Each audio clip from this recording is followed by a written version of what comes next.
Bangladeş, yaklaşık 178 milyonluk nüfusuyla Güney Asya'nın stratejik kavşağında yer alıyor. Son yıllarda savunma doktrinini ve askeri kapasitesini köklü bir değişimden geçiriyor.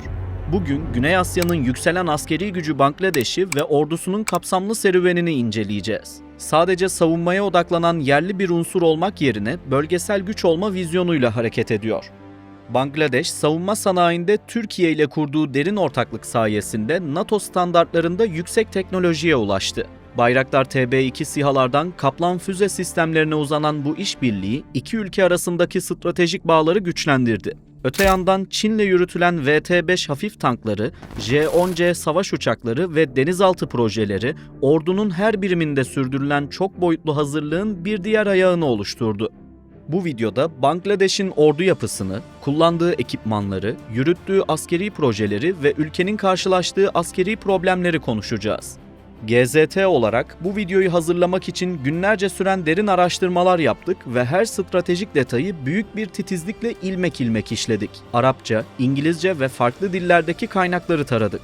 Tercüme yaptık. Ekran başında izlediğiniz her dakikanın arkasında nitelikli içeriği size en doğru haliyle ulaştırma gayretimiz ve yoğun bir ekip emeği var. Sizlerden 3 milyona uzanan yolculuğumuzda kanalımıza katılmanızı ve abone olmanızı istiyoruz. Ayrıca bir sonraki videomuzda hangi orduyu görmek istediğinizi merak ediyorum.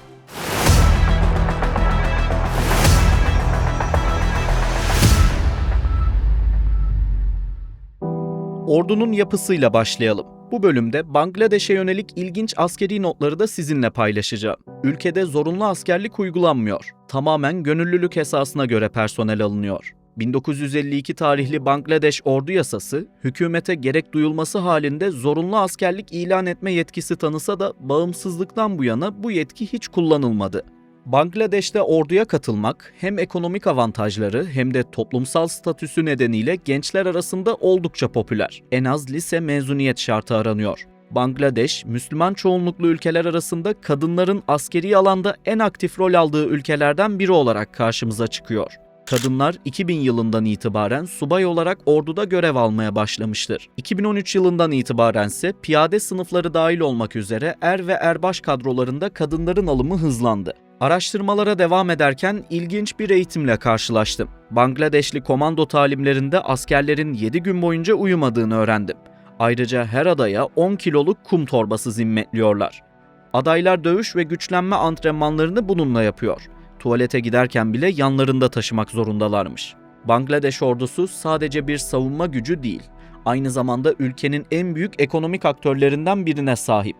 Orduya ait bankaları da var. Trust Bank'i askerler işletiyor. Ülkenin en lüks otellerinden bazıları da ordu tarafından yönetiliyor. Daka'daki Radisson Blu Oteli de ordunun kontrolünde. Ordu Refah Vakfı yönetimi üstlenmiş durumda. Otel Radisson grubuna ait olsa da mülkiyet ve kar ortaklığı konusunda ordu tek yetkili. Orduya bağlı tıp fakülteleri ve teknoloji üniversiteleri de ülkenin en prestijli kurumları arasında. Askeri Bilim ve Teknoloji Enstitüsü adı altında yapılanıyorlar. Bangladeşli askerler dünyanın en büyük mangrove ormanı olan Sundarbans ve engebesiyle meşhur Chittagong tepelerinde askeri eğitim yapıyorlar. Bitkilerden su elde etme, iz sürme ve doğada hayatta kalma teknikleri üzerine uzmanlaştılar. Askerler her yıl yüz binlerce fidan dikiyor. Hindistan sınırında bulunan ileri karakollardaki askerler haftalarca dış dünya ile temasa girmeden nöbet tutuyor. İkmalleri sadece helikopterlerle ulaştırılabiliyor. Bangladeş Anayasası uyarınca Cumhurbaşkanı silahlı kuvvetlerin en üst amiri, yani başkomutan sıfatını taşıyor. Cumhurbaşkanı Muhammed Şehabettin bu makamda bulunuyor. Kendisi aynı zamanda gazidir. 1971'deki Bağımsızlık Savaşı'nda aktif rol aldı. Genelkurmay Başkanlığı makamında ise General Vekir Uzzaman görev yapıyor. Ağustos 2024'teki protestolar sırasında ordunun halka karşı güç kullanmayacağını ilan ederek ülkenin yeni bir döneme girmesinde önemli rol oynadı. Aynı zamanda eski Genelkurmay Başkanı Mustafizur Rahman'ın damadı. General Zaman King's College London'da savunma araştırmaları üzerine yüksek lisans yaptı. Şubat 2026'da seçilmiş hükümet göreve geldiğinde ordu kışlasına dönecek açıklamasıyla ordunun sivil iradeye saygısını gösterdi. Aynı dönemde tamamlanan seçimle yönetim sivil otoriteye devredildi. Orduda 3 kuvvet var. Kara, deniz ve hava kuvvetleri olarak yapılandırıldı. Yaklaşık 163 bin aktif personele sahip.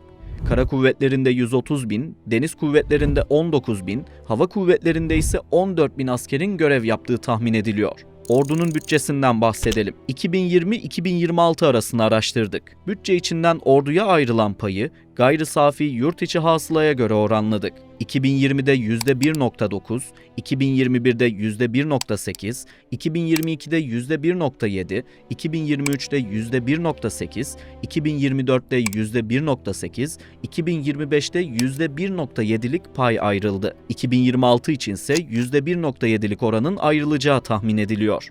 Bangladeş, komşusu Hindistan veya Pakistan'a kıyasla gayri safi yurt içi hasılasının daha küçük bir kısmını orduya ayırıyor. Hindistan %2.4, Pakistan ise %2.6'lık pay ayırdı. İki ülkenin ordularını anlattığımız videolarımıza ekranın sağ üstünden çıkan kartlardan erişebilirsiniz. Ama şimdilik yeni sekmede açın lütfen.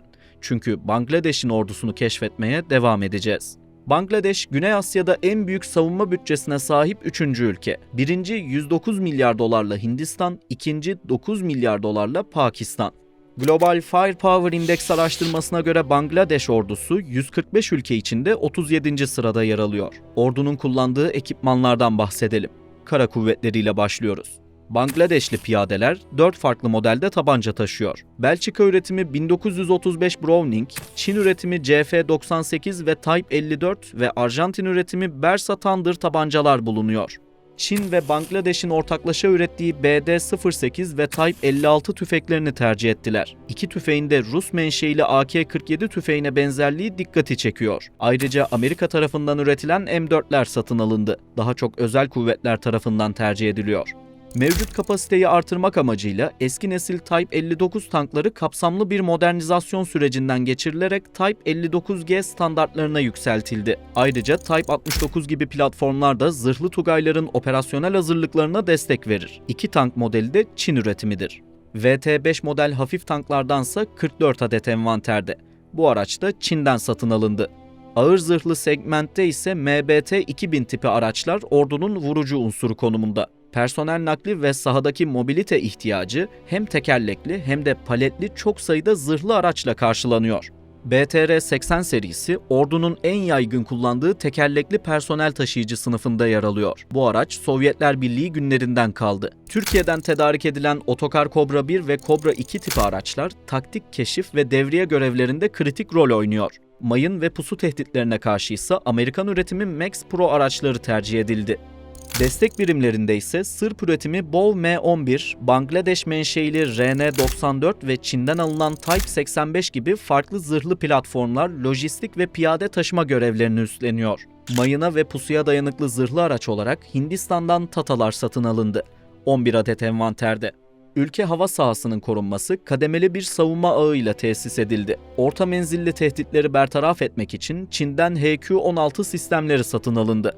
Alçak irtifa tehditlerine karşı ise yüksek hassasiyetli HQ-7 bataryaları görev yapar. Piyade birliklerinin mobil savunma ihtiyacını karşılamak üzere taşınabilir QW-2, QW-18 ve FN-16 gibi ısı güdümlü füze sistemleri envanterde yer alıyor. Bu füzeler omuzdan veya sabitleme ünitesinden ateşlenebilir. Hava tehditlerine karşı namlulu sistemlerde modernizasyona gidildi. İsviçre teknolojisiyle geliştirilen Oerlikon GDF-009 tipi 35 mm'lik toplar atış kontrol radarlarıyla entegre şekilde çalışır. Ayrıca klasik savunma hattında yer alan Type 65 ve Type 74 serisi 37 mm'lik uçak savar bataryaları da kullanılmaya devam ediliyor. Çinlilerin geliştirdiği CSAA-3 bataryalarını da envantere kattılar. GDF sistemleri baz alınarak üretildi. 14,5 mm mühimmat ateşleyebilen Type 56 uçak savar sistemleri de tercih edildi. Ordunun ateş destek kapasitesi uzun menzilli ve yüksek hassasiyetli sistemlerle güçlendirildi. Bu alanda en dikkat çeken unsurlardan birini Roketsan üretti. Bangladeş, Türkiye'den envantere eklenen TRG-300 Kaplan füze sistemi satın aldı. TRG-230 füzelerini de temin ettiler. Çok namlulu roket atar sınıfında ise Çin'den WS-22 sistemler alan savunmasına yoğun ateş gücü desteği verir. 49 adet batarya aldılar. Kundağı motorlu obüs segmentinde Sırbistan üretimi Nora B-52 öne çıkıyor. Bazıları K1 versiyonuna ait. Çekili topçu birimlerinde 130 mm'lik Type 59-1 ve 122 mm'lik Type 54, Type 83, Type 96 konvansiyonel alanda atış desteği verir. Envanterde ayrıca hava indirme operasyonlarına uygun taşınabilir, makine kimya endüstrisi tarafından üretilen boran obüsleri de yer alıyor. Ayrıca Amerika'dan M101 sistemleri de satın alındı. Türk üretimi BMC 235-16 kamyonu da mühimmat ve personelin taşınması için kullanıyorlar. Kara havacılık unsurlarından bahsederek bu kuvveti tamamlayacağız. Hava grubunun lojistik ve stratejik intikal ihtiyacını karşılayan ana unsurlar arasında İspanyol menşeili Casa C295W öne çıkıyor. Ağır nakliye ve personel sevkiyatı görevlerini üstleniyor. Daha hafif ölçekli taşıma ve irtibat faaliyetleri için Cessna 208 karavan platformu tercih edilirken, pilotaj eğitiminin başlangıç safhalarında Cessna 152 ve Cessna 172 gibi modellerden istifade ediliyor. Ayrıca modern eğitim standartlarını yakalamak adına kadroya dahil edilen Diamond DA-40NG uçakları da kullanımda. Ordunun havadan ikmal ve genel maksat operasyonlarındaki en önemli gücü Rus yapımı MiL-Mi-171Ş serisine ait. Hafif sınıf ve genel hizmet görevlerinde ise Airbus H125 ile Eurocopter AS-365 Dauphin tipi helikopterler hızlı intikal ve arama kurtarma çalışmalarında yer alıyor. Genel maksatlı görevlendirmeler içinse Amerika menşeili Bell 206L4 ve Bell 407GXI modelleri envanterde. Teknolojik dönüşümün bir parçası olarak ordu, havadan gözetleme ve hassas vuruş kabiliyetini artırmak amacıyla Türkiye'den Bayraktar TB2 SİHA satın aldı. Taktik seviyedeki saha gözetleme ihtiyaçları içinse Slovenya üretimi olan ve sessiz uçuş özelliğiyle bilinen Bramor C4 EYE tipi küçük insansız araçları kullanıyorlar. Deniz kuvvetlerine geçiyoruz. 3 boyutlu donanma vizyonu sebebiyle sualtı unsurlarından hızlı müdahale botlarına kadar geniş bir operasyonel yelpazeyi kapsıyor. Donanmanın su altındaki caydırıcı gücünü Çin'den tedarik edilen Type 035G Ming sınıfı dizel elektrikli denizaltı oluşturuyor. Güney Kore'den Ulsan sınıfı bir adet fırkateyn satın aldılar. Ayrıca Çin menşeili Type 053H3 ve eski Amerika Birleşik Devletleri sahil güvenlik gemilerinden modernize edilen Hamilton sınıfı fırkateynler donanmanın uzun menzilli görevlendirmelerinde yer alıyor. Modern deniz savaşlarının gerekliliklerine uygun olarak tasarlanan 4 adet korvet satın aldılar. Çin'den Type 056 korveti tercih ettiler. Ayrıca İngiltere'den Castle sınıfı 2 adet korvet de satın aldılar. Münhasır ekonomik bölgenin güvenliğinden sorumlu olan açık deniz karakol gemilerinde uzun süre denizde kaldığı için dayanıklılık şartı aranıyor. Birleşik Krallık'tan 5 adet açık deniz karakol gemisi alındı.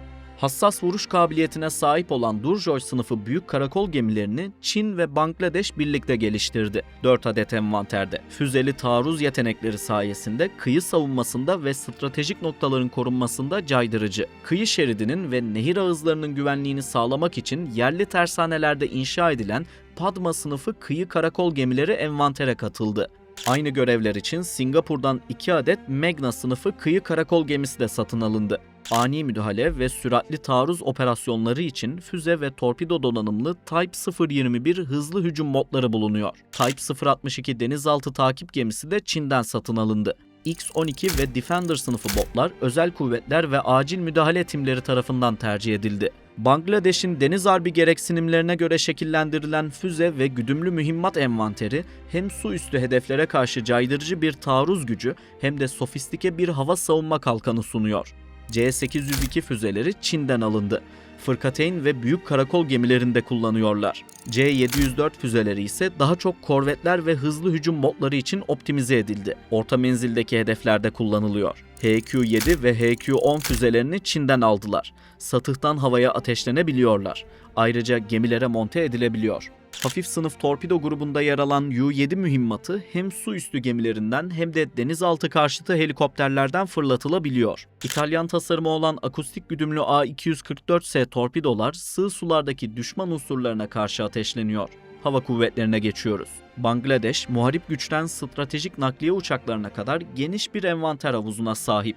Hava sahasının korunmasında ana rolü Rusya üretimi MiG-29'lar üstleniyor. Buna ek olarak Çin menşeili Chengdu J-7 tipi uçaklarda önleme ve avcı görevlerinde tercih ediliyor. Nakliye için Amerika üretimi C-130J Super Hercule ve daha eski versiyonu olan C-130B modeller kullanılıyor. Kısa ve orta mesafeli lojistik operasyonlarda ise Ukrayna yapımı Antonov AN-32 ile Çekya üretimi L-410 turbolet araçları görev yapıyor. Helikopter gücünün merkezinde Rus yapımı Mil-Mi-17 yer alır. Arama kurtarma ve genel maksat uçuşlarında ise Augusta Westland AW-139 ile emektar Bell 212 platformları bulunuyor. Pilot adaylarının yetişme sürecinde Alman teknolojisi Grob G120TP ile G115 uçakları başlangıç eğitimi veriliyor. İleri seviye jet eğitimi ve hafif taarruz rolleri içinse Rus Yak-130 ve Çin-Pakistan ortak yapımı K-8W tercih edildi. Temel eğitim için PT-6 tek pervaneli uçak, Bell 206L ve AW-119 helikopterlerini kullanıyorlar. Keşif ve istihbarat faaliyetlerinde İtalyan tasarımı Selex ES Falco insansız hava araçlarıyla veri topluyorlar. Hava araçlarının ateş gücü, farklı hedeflere yönelik hassas vuruş kabiliyeti sunan mühimmatla tesis edildi. MiG-29'lar tarafından kullanılan R-27 füzeleri Ukrayna'dan satın alındı. Yakın hava muharebesinde yüksek manevra kabiliyetine sahip R-73 ile Çin menşeili PL-5, PL-7 ve PL-9 serisi füzeler operasyonel birimlere vuruş gücü kazandırıyor. Çin üretimi LS-6 hassas güdümlü süzülebilen mühimmatı da daha çok yer hedeflerine karşı ateşliyorlar. Amerika'dan Mark 81 genel maksatlı mühimmatı da envantere eklediler. Rus menşeili KAP-500KR elektrooptik güdümlü füzeyi de bulunduruyorlar. Roketsan tarafından geliştirilen Teber güdümlü mühimmata da sahipler. Ayrıca Cirit mühimmatını da kullanıyorlar. Daha çok Selex, Falco İHA'lara monte ediliyor. Bu bölümde Bangladeş tarafından yürütülen askeri projelerden bahsedeceğiz. Hem yerli imkanları hem de dış ülkelerle kurulan ortaklıkları konuşacağız. Bangladeş, dışa bağımlılığı azaltmak için yerli üretim ve montaj projelerine ağırlık veriyor. Ülkenin tüm silahlı kuvvetlerini kapsayan ana modernizasyon projesi yürütüyorlar. Bu sürece Forces Goal 2030 adını verdiler. Ordu, ülkenin coğrafi yapısına uygun olarak doğu ve batı olmak üzere iki ayrı komutanlığa bölündü. Ülke genelinde entegre bir hava savunma sistemi kurmak istiyorlar. Bu kapsamda Türkiye'den alınan Hisarların ve Çin'den gelen HQ-16'ların hava kuvvetleriyle tam entegrasyonu sağlandı. Topçu birlikleri konvansiyonel toplardan yüksek hassasiyetli sistemlere geçiş yaptı. TRG-300 Kaplan gibi Türk üretimi sistemleri tercih ettiler. Gazipur'da 156 dönümlük bir alana Bangladeş Makine Aletleri Fabrikası, ordunun en büyük yerli üretim üssü olarak biliniyor. Bünyesinde 19 farklı fabrika barındırıyor. BTR-80 ve çeşitli tankların yedek parçalarını üretiyorlar. Şubat 2026'da Riyad'daki savunma fuarında yerli zırh plakaları ve motor parçaları sergilendi. Geleceğin Askeri projesi kapsamında yerli gece görüş dürbünleri, balistik kasklar, kurşun geçirmez yelekler ve taktik botlar da üretiyorlar. Orduya ait kamyonların ve arazi araçlarının montajı da Gazipur'daki tesislerde yapılıyor. Çin işbirliğiyle yürütülen Padma sınıfı karakol gemileri projesinde 2024 ve 2025 yıllarında yeni teslimatlar yapıldı. Kulna tersaneleri artık sahil güvenlik ve orta ölçekli devriye gemilerini kendi imkanıyla inşa edebiliyor. Aralık 2025'te Bangladeş 4 adet büyük karakol gemisinin inşaatına başladı. Chittagong'daki tersanenin üretim kapasitesi 20.000 tona yükseltildi. Bangladeş sadece teknoloji almak yerine bilgi transferine odaklanan anlaşmalar da yapıyor. Ocak 2026'da Çinli CETC International'la imzalanan yaklaşık 55 milyon dolarlık anlaşma sayesinde Bangladeş'te yerli askeri drone fabrikası kuruluyor.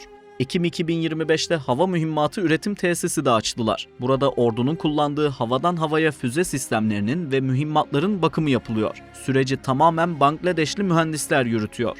Eski Type 59 tankları yeni nesil toplar, zırhlar ve modern atış kontrol sistemleriyle donatılıyor. Ekim 2025'te imzalanan 2.2 milyar dolarlık dev anlaşmayla Çin'den 20 adet J-10C savaş uçağı alınacak. Anlaşma 2036 yılına kadar sürecek olan kapsamlı bir bakım, onarım ve personel eğitim altyapısının Bangladeş'te kurulmasını da içeriyor. Bangladeş'in ilk denizaltı üssü BNS Pekua, Çin desteğiyle inşa edildi. Burada Bangladeşli ve Çinli uzmanlar birlikte çalışıyor. 3 Şubat 2026 tarihinde Japonya ve Bangladeş arasında savunma ekipmanları ve teknolojisi transferi anlaşması imzalandı. Gelecekte Japon üretimi askeri araçları da Bangladeş'te görebiliriz. Ayrıca havadan gözetim kapasitesinin artırılması için Amerika'dan RQ-21 Blackjack İHA siparişi verdiler. İHA pilotlarının eğitimi için Amerika'dan personel gönderilmesi bekleniyor. Son bölümde Bangladeş'in askeri sorunlarını konuşarak videoyu tamamlayacağız. Sınır güvenliği ve yaşanan gerginlikler sadece bir toprak savunması değil, aynı zamanda devasa bir insani kriz ve bölgesel gelişmelerin bir parçası olarak görülüyor. İlk olarak Myanmar sınırı ve Arakan'la başlayalım. Bu sınır Bangladeş için son 2 yıldır en dinamik ve tehlikeli bölge haline geldi. 2024 ve 2026 arasında Myanmar ordusu Bangladeş sınırındaki çoğu bölgesini Arakanlılara kaptırdı. 1 Şubat 2021'den itibaren Myanmar'ı askeri junta yönetiyor. Uzun yıllardır devam eden iç savaş sebebiyle bölgede yoğun göç dalgası var. 2026'dan itibaren Bangladeş'teki kamplarda yaşayan mülteci sayısı 1,5 milyonu aştı. Bangladeş, Myanmar'ın Uluslararası Adalet Divanı'nda soykırım suçlamasıyla yargılanması için kanıt desteği veriyor. İkinci askeri problemden bahsedelim. Bangladeş-Hindistan sınırı dünyanın en uzun ve en karmaşık sınır hatlarından birini oluşturuyor. 1975 sınır anlaşmasına göre sınırın yaklaşık 137 metre yakınına kalıcı savunma yapısı inşa edilemiyor. Ancak Hindistan 2026'da Malda ve Shibganj bölgelerinde tek sıra tel örgü yerleştirdi. Akıllı çitler ve radarlar kurdu. Hindistan'ın sınırdaki birliklere görüldüğü yerde vur politikası hala yürürlükte. Bu yüzden Ocak-Nisan 2026 arasında iki ülke arasındaki bayrak toplantılarının sayısı arttı. Bu toplantılar iki ülke arasındaki devasa bürokrasiye takılmadan doğrudan sınırın sıfır noktasındaki komutanların yüz yüze gelerek yaptığı görüşmeler anlamına geliyor. Sınırın bazı noktalarında Bangladeşli ve Hindistanlı ailelerin köyleri çekilen tel örgünün dışında kaldı. Hatta Nisan 2026'daki Bangladeş seçimlerinde bu insanlar için özel kapılar kuruldu. Sınırdaki büyükbaş hayvan ve uyuşturucu kaçakçılığı iki ülke arasındaki gerginliğin ana sebeplerinden biri. Bangladeş ordusu kaçakçılık rotalarını kırmak için Bayraktar TB2 SİHA'ları kullanıyor. Bangladeş Hava Kuvvetleri'nin temeli 1971 Bağımsızlık Savaşı sırasında Hindistan'dan gizlice kurulan Kill of Flight birimine dayanıyor. Savaş devam ederken Hindistan'dan gizlice 3 adet eski sivil uçağı askeri olarak geliştirip kullandılar. Ama Hindistan ve Bangladeş arasındaki gerginlik bağımsızlık savaşı sebebiyle değil, sonrasında Hindistan'ın Bangladeş'i uydu devlet gibi görmesinden dolayı rahatsızlığa sebep oluyor. Sonuç olarak Bangladeş ordusu safi bir askeri yapı olmasının ötesinde ülkenin ekonomik ve diplomatik istikrarının temel taşı oldu. Myanmar ve Hindistan sınır hatlarındaki dinamikler, savunma stratejisinin ve bütçe planlamasının temel belirleyicisi konumunda. Bangladeş'in sessiz ama kararlı dönüşümü, askeri kapasitenin sadece tedarikle değil, doğru ittifak ve yerli üretimle bir arada büyüdüğünü gösteriyor. Ordunun ekonomik iştirakleri ve yerli üretim projeleri, savunma sanayinde dışa bağımlılığı azaltma hedefine hizmet ediyor. Videoyu tamamladık. Fikirlerinizi yorumlarda bekliyoruz. Bu tarz daha fazla içerik için GZT'ye katılmayı ve abone olmayı unutmayın. İzlediğiniz için teşekkürler.